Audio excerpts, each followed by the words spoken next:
Putin, she hot mic moment on organ transplants underscores concerns over organ harvesting in China. As China and Russia's leaders walked shoulder to shoulder on September 3rd, a hot mic captured them discussing increasing longevity through organ transplants, possibly living to be 150 years old. The conversation, live-streamed through Chinese state media to billions online and on television, made international headlines as China watchers scrutinized the implications, with many pointing to long-standing concerns about forced organ harvesting. The moment came as Russian President Vladimir Putin, Chinese leader Xi Jinping, and North Korean leader Kim Jong-un ascended the Tiananmen rostrum for a massive World War II military parade. Earlier, people rarely lived to 70, but these days at 70 you are still a child, she said through a translator in Russian. As biotechnology advances, human organs can be continuously transplanted, allowing us to become younger and younger, perhaps even achieve immortality, Putin replied through his interpreter in Mandarin, gesturing with his fingers as he spoke. The feed then cuts to a wide shot of Tiananmen Square. Predictions are that in this century, there's a chance of living to 150, she said off camera just before the audio faded. Both Xi and Putin are 72 years old. House Speaker Mike Johnson shook his head when he heard about the exchange Wednesday morning. I will tell you that we've heard some horrific stories of these organ transplants and all of this in China, that they take it from unwilling donors. Okay, to put it mildly, he told ND, the Epoch Times sister media outlet, in a press briefing. The fact that they were caught in a hot mic is very telling. It tells you where their worldview is, in contrast to ours. Nina Shea, director of the Center for Religious Freedom at Hudson Institute and a 7-term commissioner on the U.S. Commission on International Religious Freedom, echoed Johnson's view.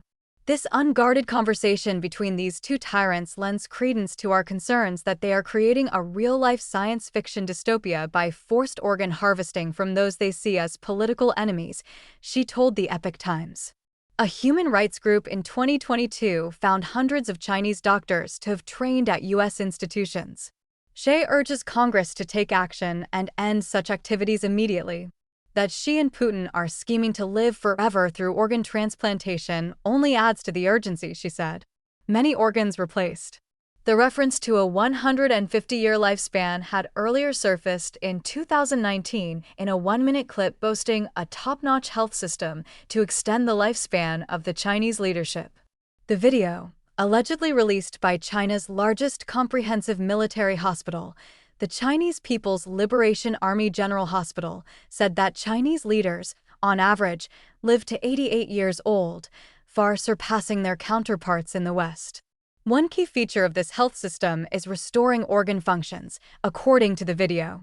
Amid a COVID-19 wave in 2023, the obituary of a former Chinese deputy cultural minister again brought the topic to the fore.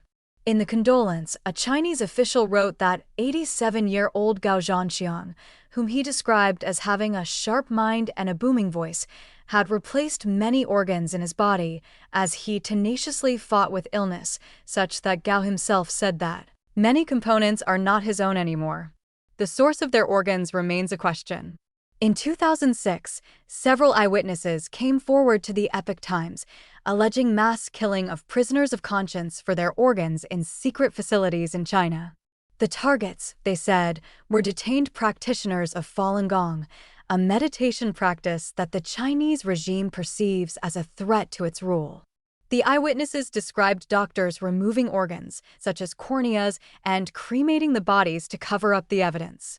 While China, under mounting international pressure, set up an organ donation system in 2015, experts who studied the Chinese organ donation data said that they are too neat to be true. According to a 2019 study published in the scientific journal BMC Medical Ethics, the statistics, unlike those of 50 other countries, fit unusually well to a mathematical formula. The only explanation for that is data manipulation, the authors said. The same year, the London-based China Tribunal concluded after a year-long investigation that forced organ harvesting was still taking place in China on a significant scale. Falun Gong practitioners, according to the tribunal, were the primary victim group, with other persecuted minorities such as Uyghurs in Xinjiang, Tibetans, and House Christians also at risk. The regime has demonstrated its willingness and the capacity for doing anything to maintain power, said Representative Chris Smith. He is a vocal critic of Beijing's organ transplant practices and is seeking to counter the abuse through legislation. My own argument has been that from Xi Jinping on down, anybody in the higher echelon, especially in the Chinese Communist Party, will look to steal somebody else's internal organs, through coercion, through death, to extend their life, Smith told the Epoch Times. I can't think of a more selfish and barbaric act. If they do it through voluntary organ transplantation, which is, I think, completely ethical, that would be fine. There's nothing voluntary about this. The European Parliament, a panel of UN-affiliated human rights experts, and the State Department have voiced alarm over the Chinese regime's forced organ harvesting in recent years.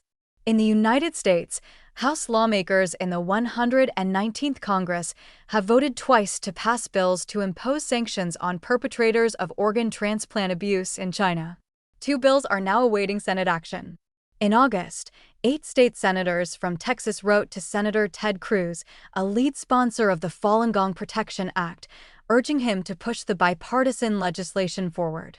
The state is the first of 5 in the country that have enacted laws to block health insurance coverage for organ transplants from China. Johnson, at the briefing, said that Xi and Putin's conversation on this topic heightens the gravity of the issue. If the leaders are talking about it, it should alarm us, he said. It's a persecuted religious minority that they're using to harvest organs from. The United States, we're going to stand for morality and ethics, and we're going to stand against that. There's legislation, as you know, that would address it, and we might need to put that at the top of the priority list if that's what's happening.